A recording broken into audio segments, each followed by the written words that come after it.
य स्वयं पद्मनाभस्य मुखपद्मात् विनिसृत सर्वोपनिषदो गावो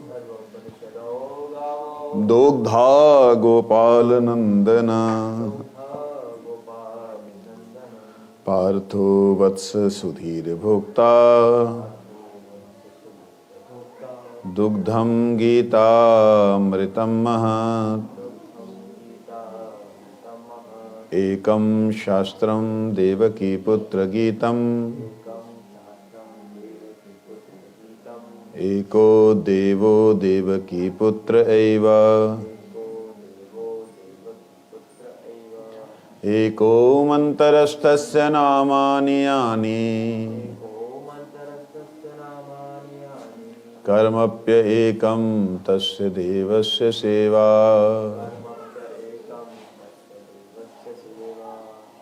श्रीमद् भगवद गीता की जय।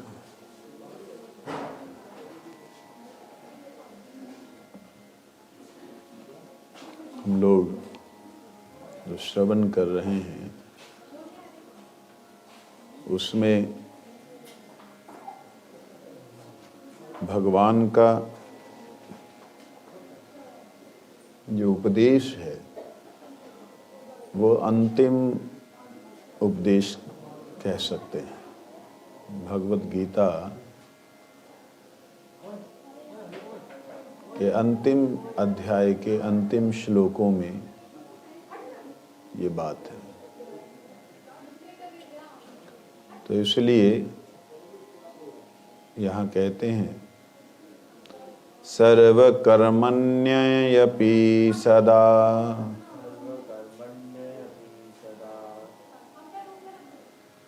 कुर्वाणो मदव्यपाश्रया मत्प्रसादात् अवाप्नोति शाश्वतं पदमव्ययम्।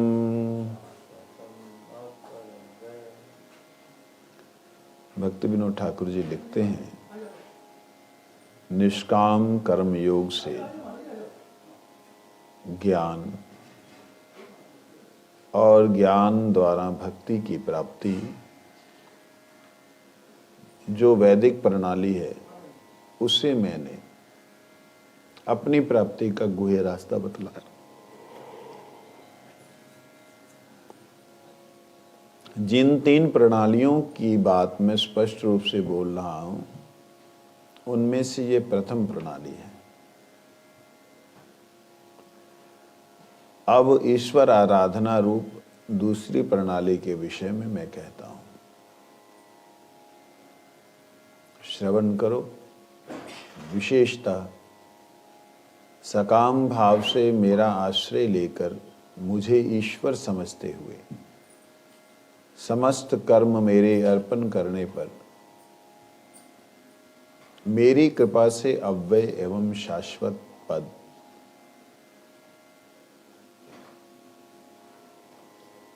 जीव प्राप्त करता है।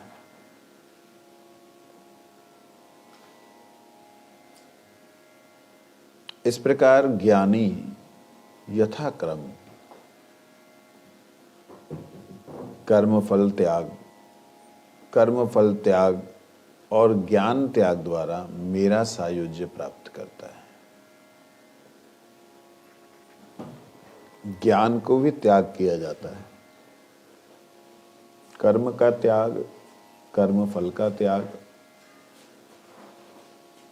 और फिर कर्मफल के त्याग से ज्ञान प्राप्त होता है। या कर्मफल का त्याग उसी वक्त जीव करता है जब ज्ञान प्राप्त होता है। कैसे? जितने भी कर्म हैं सर्व कर्म बंधन के कारण है। कैसे कारण है? भगवान स्वयं कहते हैं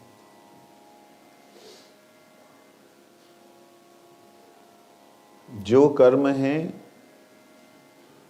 उन कर्मों का बंधन है। यज्ञात् अर्थात कर्मणो अन्यत्र लोको अयम कर्म बंधना। यज्ञ अर्थात कर्मणो। अर्थ मतलब होता है जरूरत। हमारी जरूरत जो है स्वयं के लिए जब होगी तो कर्म बंधन होगा, परंतु यज्ञ अर्थात कर्मणो। यज्ञ कौन है? यज्ञ किससे कहते हैं? यज्ञ का अर्थ बहुत सारे अर्थ होते हैं। कहते हैं जिसके द्वारा यज्ञ, ज्ञ मतलब होता ज्ञान, जिससे ज्ञान प्राप्त हो, जो ज्ञान का कारण हो, उसे यज्ञ कहते हैं।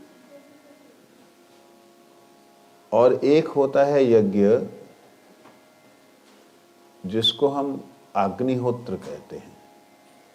अग्नि में आहुति के द्वारा दिया गया, समर्पण किया गया, उसे यज्ञ कहते हैं। जो अग्नि में आहुति दी गई, समर्पण की गई, उसे कैसे ज्ञान कह सकते हैं? कहते हैं अग्नि से ही समस्त जगत दृश्यमान हुआ है। तो दृश्यमान जगत के बारे में जानने के लिए जब अग्नि में ही दृश्यमान जगत की आहुति दी जाती है तो उसके द्वारा प्राप्त होता है जो ज्ञान, वो यज्ञाग्नि से प्राप्त ज्ञान है। तो इसलिए यहाँ पर जो भगवान कह रहे हैं वो यज्ञ का अर्थ बहुत से होने के बावजूद, जैसे जप यज्ञ है, ज्ञान यज्ञ है, अग्नि यज्ञ है, अग्नि के द्वारा आहुति यज्ञ जिसे कहते हैं, कर्म यज्ञ है, ये सब यज्ञ कहे गए। ऐसे ही इन्हें योग भी कहा गया है। ठीक है। तो यहाँ पर भगवान जो कह रहे हैं, कहते हैं ज्ञानी जिसे ज्ञान प्राप्त हो गया। क्या ज्ञान प्राप्त हो गया? कि कर्म बंधन के कारण है, तो वो कर्म फल का त्याग करके कर्म करता है। कर्म फल का त्याग करके कर्म करने का मतलब आप जो भी कर्म करेंगे उसके फल की इच्छा रख के तो करोगे, बेकार काम थोड़ी करते जाओगे। नहीं, इसका दूसरा भाव ये है कि भगवान के लिए कर्म, यज्ञ अर्थात कर्मणो। यज्ञ स्वयं भगवान है जिनके द्वारा सब कुछ ज्ञान प्राप्त होता है। भगवान कहते अहम ही सर्वयज्ञानाम भोक्ता, मैं ही सभी यज्ञों का भोक्ता हूँ। अहम ही सर्वयज्ञानाम भोक्ता च प्रभुरैव च, और प्रभु भी मैं ही हूँ, भोक्ता भी मैं ही हूँ और उसका मालिक भी मैं ही हूँ। तो इसलिए जब व्यक्ति कर्म फल का त्याग करता है तब उससे पहले ज्ञान होता है कि मुझे कुछ नहीं चाहिए, और फिर ज्ञान के रूप में उसे क्या प्राप्त होता है? स्वयं का स्वरूप प्राप्त होता है। स्वयं का स्वरूप क्या प्राप्त होता है? कि मैं इस संसार का कोई तत्व नहीं, मैं ब्रह्म हूँ। मैं क्या हूँ? ब्रह्म हूँ। और उस ब्रह्म भाव में भावित होकर के वो सर्वत्र अपने को ही देखने लगता है, आत्मवत का आभास होता है। तब इन्हें ब्रह्म का दर्शन होता है। जब ब्रह्म का दर्शन होता है तब ये अपने आप को क्षुद्र समझते हुए इस ज्ञान का भाव, ये ज्ञान वाला जो भाव है, ये ज्ञान जो है, जो ज्ञान उन्हें एकाकार समझता था, मैं एक हूं, मैं ही हूं, वो ज्ञान का पिटारा उठा के फेंक देते हैं। क्यों फेंकते हैं? इससे पहले श्लोक कहा था, क्या कहा था? ब्रह्मभूत न शोचति समोहम भूतेषु मदभक्ति पराम।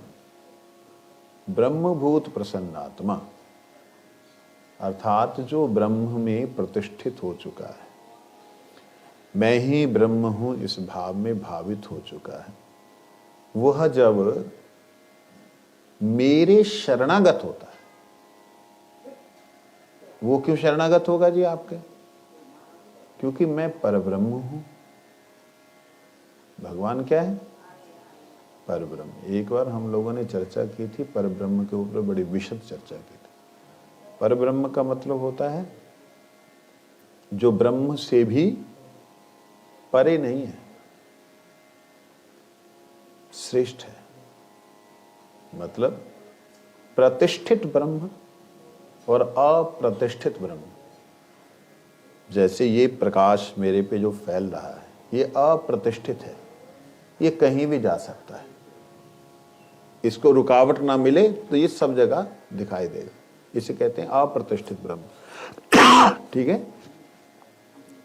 एक है प्रतिष्ठित ब्रह्म जिसके कारण से इसकी प्रतिष्ठा है, वो प्रतिष्ठित ब्रह्म है जिसके कारण से ये प्रकाश है। ये अप्रतिष्ठित है, इसका रूप नहीं है, लेकिन उसका रूप है जिससे ये है। समझे? तो इसीलिए भगवान ने कहा ब्रह्मणो ही प्रतिष्ठा अहम, ब्रह्मणो ही प्रतिष्ठा। प्रतिष्ठा बोलने से ही मतलब है परब्रह्म। मैं ब्रह्म में परब्रह्म हूं, तो वो परब्रह्म के प्रति अर्थात मैं ब्रह्म हूं इस भाव में भावित होके ब्रह्मभूत प्रसन्न आत्मा, वो प्रसन्न आत्मा हो जाता है। ना शोचती ना कांक्षती, ना कोई भी उसको शोक रहता है, ना कोई आकांक्षा रहती, समान हो जाता है सर्वत्र। कहते ऐसा व्यक्ति जो सर्वत्र समभाव में भावित है, वो जब मेरे में प्रपन्न होता है अर्थात पर ब्रह्म में क्या प्राप्त करता है? पराभक्ति। क्या प्राप्त करता है? पराभक्ति का अर्थ क्या है? सीधा सीधा अर्थ है पराभक्ति का कि इसमें कोई भी ज्ञान की, कोई भी कर्म की, कोई भी योग की अपेक्षा नहीं रहती। ये भक्ति परमात्मा को समर्पित होती है। मतलब इसमें ज्ञान वह ज्ञान जो अपने आप में ही सब कुछ देख रहा था, कर्म वह कर्म कि मैंने किया समर्पित। समझ लगी? मैंने किया समर्पित, इसमें अहंग है। योग वो कि मैंने तप करके अब मैं अपने आप को समाधि में लीन करता हूं। इस प्रकार का जहां अहम भाव रहता है वहां भक्ति नहीं होती है। मिश्रित हो सकती है भक्ति, लेकिन शुद्ध भक्ति। परंतु शुद्ध भक्ति प्राप्त होने के बाद में जीव अगर वो चाहता है, ध्यान देना, अगर वो चाहता है कि मैं भगवान के सायुज्य प्राप्त करूं, भगवान में प्रवेश कर जाऊं, तो भगवान की ज्योति में वो प्रवेश कर जाता है। कौन सी ज्योति? जिससे ब्रह्म रूपी प्रकाश फैल रहा है, उसे ज्योति कहते हैं। मालूम है ज्योति और प्रकाश में अंतर होता है? नहीं पता?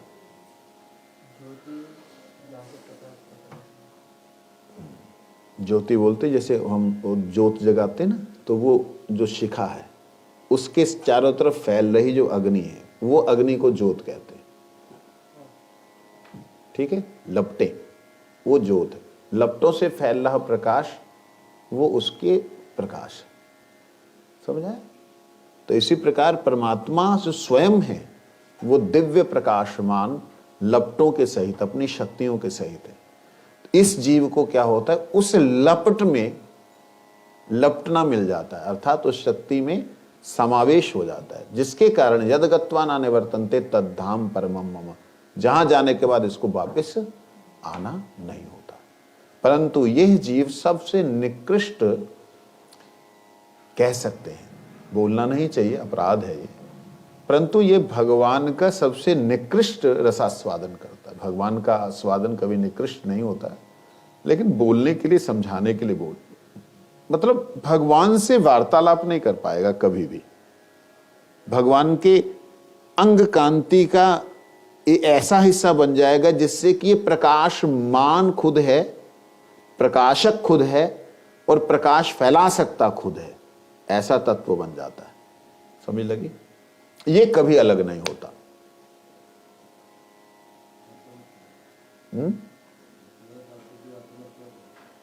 हाँ, ये आत्महत्या गोपियों ने कहा है, कोई याद है उनका पद? वो बोलते हैं, गोपियां कहती हैं, हे सखी, ये लोग कैसे हैं बेचारे, कर्मों में फंसे हुए हैं, कितना मेहनत करते हैं संसार के लिए, कृष्ण के लिए थोड़ा सा करने से इनका कल्याण हो जाएगा। मेरे को बड़ा दुख है, दूसरी गोपी कहती भक्ति रसामृत सिंधु ना बृहद भागवतामृत में कि अरे तू चिंता क्यों करती, इनको कोई ना कोई भक्त का संग मिल जाएगा, इनका कर्म गोविंद को समर्पित हो जाएगा। फिर दूसरी बोलती मेरे को तो चिंता उनकी है जो योग मार्ग में पड़े हुए इतना क्लिष्ट साधन करते हुए, तप साधन करते हुए फिर सिद्धियों में पड़ जाते हैं। कहते उनकी क्यों चिंता करते, वो भी कभी ना कभी सत्संग में बैठेंगे उठेंगे। मेरे को तो चिंता उन लोगों की है जो ज्ञान मार्ग में चले गए, जो स्वयं को ही ब्रह्म समझ बैठे हैं, भूल से पर ब्रह्म के पास नहीं आ रहे। तब गोपी कहती मेरे को उसकी भी चिंता नहीं है। आत्माराम मुनियो ने ग्रंथ अनुक्रमे अहेतु किम भक्तिम इत्यम भूत गुणो हरि। भगवान का अद्भुत गुण है। कहते देखो सनक सनातन सनत कुमार इत्यादि को, वो तो ब्रह्म ऋषि थे, वो तो जन्म से ही ब्रह्म में प्रतिष्ठित थे। सुखदेव जी को देखो, वो भी प्रतिष्ठित थे, लेकिन वैष्णव संघ से उनको भी, मेरे को तो वो दुर्भाग्य दिखलाई देते हैं जो ब्रह्म में सायुज्य प्राप्त कर गए, अर्थात जिन्होंने अपनी सत्ता को ही विलीन कर दिया। गुरु महाराज जी कहते हैं ऐसा होता है, हम सेवा नहीं करेगा, सेवा नहीं करेगा, क्यों नहीं करेगा? तो सेवा करने से तो प्रेम मिलेगा। क्या प्रेम? सेवा करने के लिए बोलेगा फांसी लगा लेगा। तो कहते हैं आत्महत्या वाला काम है। तो ये ज्योति में ज्योत समाना, जो सर्वश्रेष्ठ सिद्धि जहाँ उपासना जहाँ प्राप्ति जहाँ जीवन का लक्ष्य समझने वाले लोग हैं, उनको वैष्णव संघ अगर ना मिले तो बेचारे उसी मार्ग पे चल पड़ते हैं। वैष्णव संघ से यहाँ हम जिस प्रकार पढ़ रहे हैं, भगवान कहते हैं उस ज्ञान का भी वो त्याग करके मेरे भक्ति में प्रविष्ट हो जाता है। तो ज्ञान का त्याग क्या है, उसको छोड़ना क्या है, उसके बारे में कहते हैं।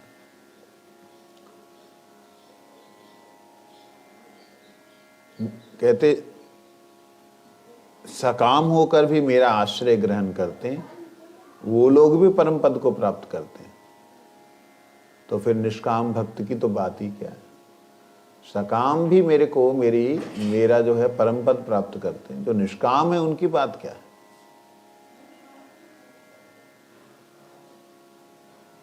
सकाम परम पद प्राप्त करते, निष्काम की बात क्या। भक्तिविनोद ठाकुर जी लिख रहे हैं, एक बात है श्री विश्वनाथ चक्रवर्ती ठाकुर जी की, तदैवं ज्ञानी यथा क्रमेणैव कर्म फल संन्यास